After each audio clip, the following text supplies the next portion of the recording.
UP के उन इलाकों में जहां कहीं भी जुल्म जाती हो, कहीं भी ज़्यादा फिरका परस्ती हो, कहीं भी किसी गरीब को कोई मार देता हो, कहीं किसी का रेप हो जाता हो, कहीं किसी के साथ जुल्म जाती हो जाती हो, मैं भागता हूं ताकि मैं उसको इंसाफ दिला सकूं। इसीलिए मैं राजनीति करता हूं और मेरा काम राजनीति में पैसे कमाना नहीं है, राजनीति को बिजनेस बनाना नहीं है। दोस्तों, ये वो सरकार है जो कहती है बुर्का पहनना हम बैन कर देंगे, स्कूलों में बुर्का नहीं पहनने देंगे। आप मुझे बताइए, ये कहते हैं एनआरसी और सीए लाएंगे और हम यहाँ पे इनका चेक करेंगे, इनकी सर्टिफिकेट चेक करेंगे, मेरे बाप की मेरे दादा की चेक करेंगे, ये कहाँ पैदा हुए थे, उनके नाम में और मेरे नाम के साथ थोड़ी सी कहीं स्पेलिंग में गलती हो गई तो मुझे जाकर किसी कैंप में बंद कर देंगे। मोदी जी, तुम्हारे बाप का हिंदुस्तान नहीं है, मेरे बाप का भी हिंदुस्तान है, तुम मुझे निकालने के कोई हकदार नहीं होते। इसी तरह के चुनावी भाषणों से मुतासिर होकर साल 2019 के महाराष्ट्र असेंबली इलेक्शन में ओवैसी ने अबू आसिम आजमी को सपोर्ट किया था। किसी ने सवाल किया कि महाराष्ट्र की विधानसभा में मुस्लिम अकलियत के अरकान असेंबली की तादाद कम हो रही है, तो मैंने फौरन उठकर कहा कि मैं आप जिम्मेदारों की मौजूदगी में यह कह रहा हूं कि मोहतरम जनाब अबू आसिम को कामयाब करो गोवंडी से। हम भी उनका साथ देते हैं, हम भी चाहते हैं कि लोग जिन्होंने मेहनत की, जुस्तजू की, खिदमत कर रहे हैं और ऐसे लोगों का विधानसभा में होना जरूरी है। अबू आसिम आजमी चुनाव तो जीत गए, लेकिन अफसोस की बात यह रही कि उनकी गैरत हार गई।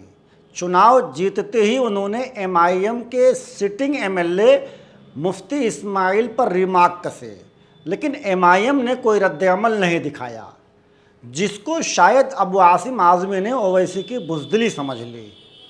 अबू आसिम आजमी की पार्टी कितनी सेकुलर है, इस पर बात करेंगे तो वीडियो लंबी हो जाएगी, इसलिए यहाँ हम सिर्फ अबू आसिम आजमी के चेहरे पर पड़े झूठे सेकुलरिज्म का पर्दाफाश करेंगे।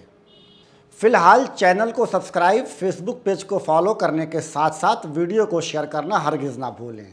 अबू आसिम आजमी का झूठा सेकुलरिज्म का पर्दाफाश उसी वक्त हो गया था जब नवंबर 2019 में अबू आसिम आजमी ने महाविकास आघाड़ी की हुकूमत में शामिल होकर शिवसेना को सपोर्ट किया। ये वही शिवसेना है जिसके प्रमुख ने कहा था कि हमारी पार्टी के कारकुनान ने बाबरी मस्जिद शहीद की, जिस पर हमें फ़ख्र है। इससे पहले साल 2014 में भी अबू आसिम आजमी ने मुसलमानों के डीएनए टेस्ट की बात कही थी।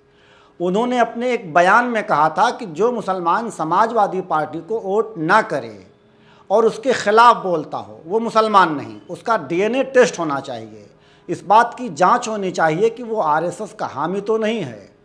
मुसलमानों के डीएनए टेस्ट और आरएसएस का हामी बताने वाले अबू आसिम आजमी की हिमायत में कुछ उलमाए किराम भी मुहिम चला रहे हैं।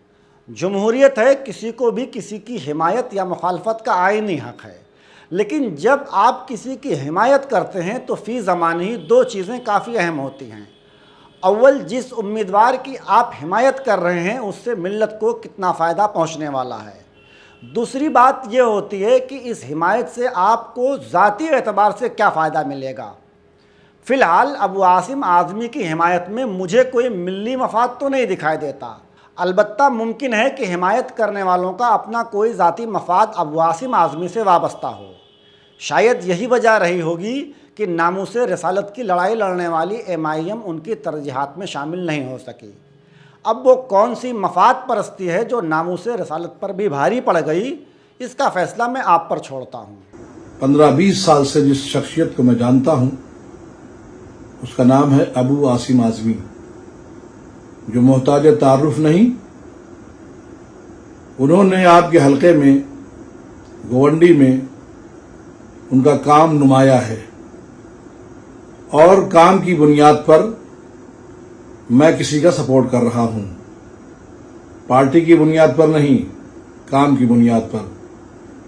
मेरा उनको देखा है, उनको मैंने परखा है, उनको समझा है। तो अबू आसिम आजमी को आप भारी मतों से वोट देकर कामयाब बनाएं। चुनावी तशहीर के आखिरी लम्हात में अचानक उलमाए कराम का यूं बाहर आकर किसी ऐसी पार्टी की हिमायत करना जिसने बीजेपी और आरएसएस से भी ज़्यादा मुसलमानों को नुकसान पहुंचाया हो, ये बात समझ से बालातर है। बिलफर्ज अगर हम ये मान भी लें कि उलमाए कराम की हिमायत सिर्फ़ और सिर्फ काम की बुनियाद पर है, पार्टी की हैसियत से नहीं, फिर भी ये कोई दानिशमंदाना कदम नहीं कहा जा सकता, क्योंकि ऐसे तो इस्लाम से इज्तिमाइयत का तस्वुर ही ख़त्म हो जाएगा।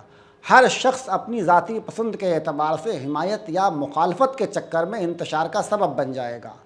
और जहाँ तक मैं जानता हूँ आज तक हिंदुस्तान में यही होता रहा है, जिसका नतीजा आपके सामने है। मस्जिदें छीनी जा रही हैं, मज़ारात शहीद किए जा रहे हैं, वक्फ बोर्ड का वजूद ख़तरे में पड़ गया।